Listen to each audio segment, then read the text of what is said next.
2026 শিক্ষাবর্ষে সরকারি বেসরকারি স্কুলে শিক্ষার্থী ভর্তির ক্ষেত্রে সিদ্ধান্ত চূড়ান্ত করেছে শিক্ষা মন্ত্রণালয়।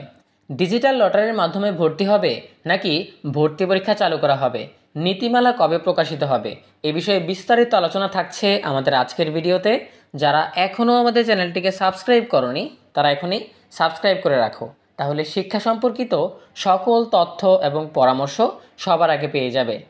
দেশের সরকারি বেসরকারি মাধ্যমিক বিদ্যালয়ে ভর্তিতে লটারি নাকি পরীক্ষা নেওয়া হবে তা নিয়ে শিক্ষক ও অভিভাবকদের মধ্যে মতবিরোধ দেখা দিয়েছিল।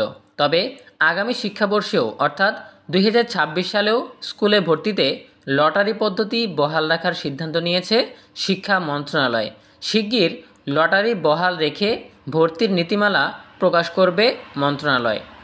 বুধবার 29 অক্টোবর দুপুরে শিক্ষা মন্ত্রণালয়ের মাধ্যমিক ও উচ্চশিক্ষা বিভাগের সচিব রেহানা পারভিনের সভাপতিত্বে অনুষ্ঠিত সভায় এই সিদ্ধান্ত নেওয়া হয়। সভায় শিক্ষা মন্ত্রণালয়ের মাধ্যমিক বিভাগ, মাধ্যমিক ও উচ্চশিক্ষা অধিদপ্তর মাওসি এবং ঢাকা মাধ্যমিক ও উচ্চ মাধ্যমিক শিক্ষা বোর্ডের কর্মকর্তারা অংশ নেন।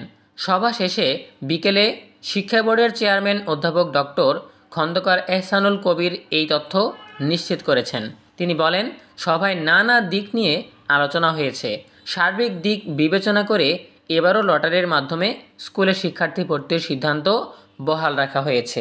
শিগগিরই হয়তো বিষয়টি আনুষ্ঠানিকভাবে জানানো হবে। সভায় অংশ নেওয়া মাওসির একজন কর্মকর্তা নাম প্রকাশ না করে বলেন, অভিভাবকদের একটি অংশ ভর্তি পরীক্ষা নেওয়ার পক্ষে ছিল। আমরা দেখেছি তারা মানববন্ধনও করেছেন। তাদের বিষয়টি শিক্ষকরাও আমাদের জানিয়েছিল। তবে লটারি পদ্ধতি বাদ দেওয়া সম্ভব নয়। এটা বাদ দিতে হলে অন্তত 1 বছর আগে 1 বছর হাতে রেখে ঘোষণা দিতে হবে। অন্তর্বর্তী সরকার এই ঝুঁকি নিতে চায় না, সেজন্য লটারি পদ্ধতি বহাল থাকছে বলেও জানান মাওসির ওই কর্মকর্তা। প্রিয় শিক্ষার্থীরা, এই ছিল আমাদের হাতে থাকা 2026 শিক্ষাবর্ষে স্কুলে ভর্তির চূড়ান্ত সিদ্ধান্ত সম্পর্কে। খুব শীঘ্রই তোমাদের নীতিমালা প্রকাশিত হবে। নীতিমালায় বিষয়গুলো আরও স্পষ্ট উল্লেখ করা থাকবে। তবে এই বিষয়ে নিশ্চিত থাকো যে তোমাদের ভর্তি পরীক্ষা হচ্ছে না, ডিজিটাল লটারির মাধ্যমেই তোমাদের ভর্তি করা হবে। সো পরবর্তী আপডেট পাওয়ার জন্য আমাদের সাথেই থাকো। দেখা হবে পরবর্তী আপডেট নিয়ে নতুন কোনো ভিডিওতে। সেই পর্যন্ত তোমরা সবাই ভালো থাকো, সুস্থ থাকো, নিরাপদে থাকো এবং সবসময় ইএনইউবির সাথেই থাকো। তোমাদের সকলের জন্য রইল অনেক অনেক শুভকামনা। ধন্যবাদ সবাইকে।